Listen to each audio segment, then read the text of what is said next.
Is it a genocide? Well, as you know, Piers, from the first time I appeared on your program many months ago, I said it was a genocide. I said it was perfectly obvious when October 9th, the then Defense Minister Gallant said, we're not going to allow in any food, fuel, water, or electricity. Well, for a hermetically sealed population, that's a genocide. When the head of state, Mr. Netanyahu, compared the current situation with Amalek and invoked the biblical reference, it was clear, as the Israeli human rights organization B'Tselem put it, that he was talking about genocide. Now, in the 19 months that have elapsed, there have been adjustments in Israeli policy due to external pressure. That's called politics. So when the external pressures escalated, they had to diminish the genocide. And then beginning roughly when Kamala Harris was nominated for president in the United States and all the cameras switched to the American election, Mr. Netanyahu, who's very sensitive to and knowledgeable of the American media, he then escalated the genocidal assault on Gaza again. And then, as you remember, every day there was another massacre. There were so many massacres it was impossible to keep count and it was impossible to remember. Now again, there was some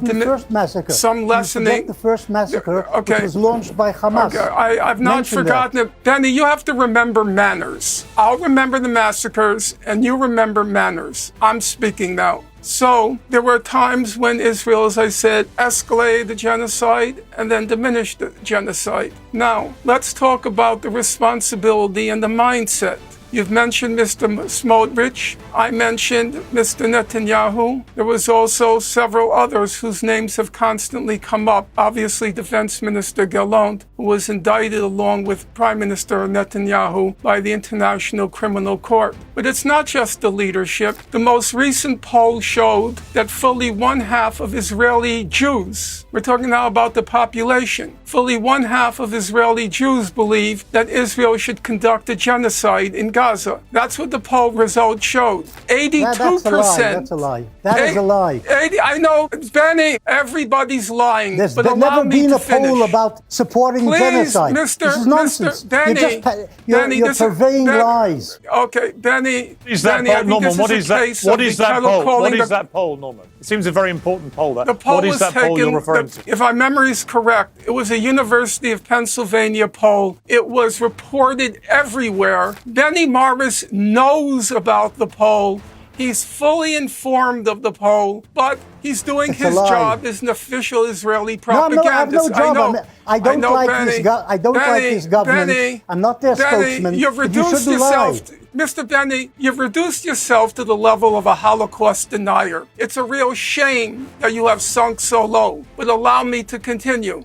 The poll showed that 82% of Israeli Jews, 82% support a forced expulsion from Gaza. That's not the the same as genocide. Population. That may be true. That may be true, but that's not genocide. That's not genocide. What you said before about genocide is total nonsense. Piers, you're going to have to ask Benny Morris to please allow me to speak. Well, Benny, I will let you respond to this. You're taking up all the time, though. Yeah, Norman, you must give him a chance to respond. Okay, I will finish. Then, one of the leaders of the opposition in Israel described Israeli soldiers as killing children as a hobby in Gaza. Now, yes, he took it back after he came under ferocious attack, but he himself acknowledged. When I debated Mr. Morris about a year ago, and I said that Israel targets children, he laughed. He thought it was such a funny remark by me. It's absolute I'm wondering, after the foreign doctors in Gaza tested that the children were being shot in the head and the chest.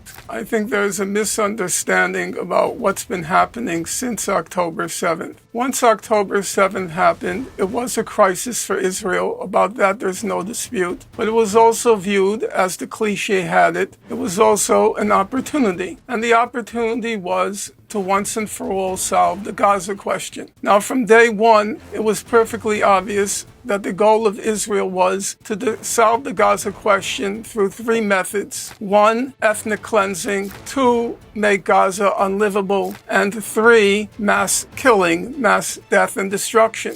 Now, if you look at it from that vantage point, the operation has been hugely successful. They've destroyed about 90% of the housing in Gaza. They've destroyed about half the hospitals in Gaza. They've destroyed about half the universities in Gaza. They've destroyed about half the arable land in Gaza. Gaza won't be habitable anytime in the next 2 decades, according to the best estimations by the international organizations, the World Bank and International Monetary Fund, UNCTAD, and so forth. It's been hugely successful. Where we're at now is the final phase. And the final phase is why all the rats, like the leadership in the UK right now, and the French and the Canadians, they're trying to jump off the sinking ship, because they know exactly what Israel has in mind. We're now at the apocalypse, the final phase. Mr. Morris has written a lot about 1948 in Israel, and in fact, what's happening now is very similar to what happened in October 1948. If you read his books, which I have, you see a massive escalation of atrocities during the 1948 war as they're trying to finish the job. And now Israel is trying to finish the job. If you read your own Financial Times, it described very beautifully what this Gaza Humanitarian Foundation was about. They were going to set up 2 or 3 distribution points in the south of Gaza. And then everybody from the north and the middle of Gaza would have to go to the south in order to get food or water or medicine. And then when everybody was congregated in the south, what do you think is going to happen? Exactly what happened in October 1948. There were going to be the massacres. You know what they were going to say. Can I say something? There was rioting at the food distribution centers. The IDF felt afraid. And then it started to fire. And then they hoped in one fell swoop they could send the whole population over the border into Egypt. He likes to lecture. It's perfectly obvious what Israel is doing now. It's the last stage, or I should say, it's the final stage of the final solution. And now some of the Western leaders don't want to have to dirty their hands with it.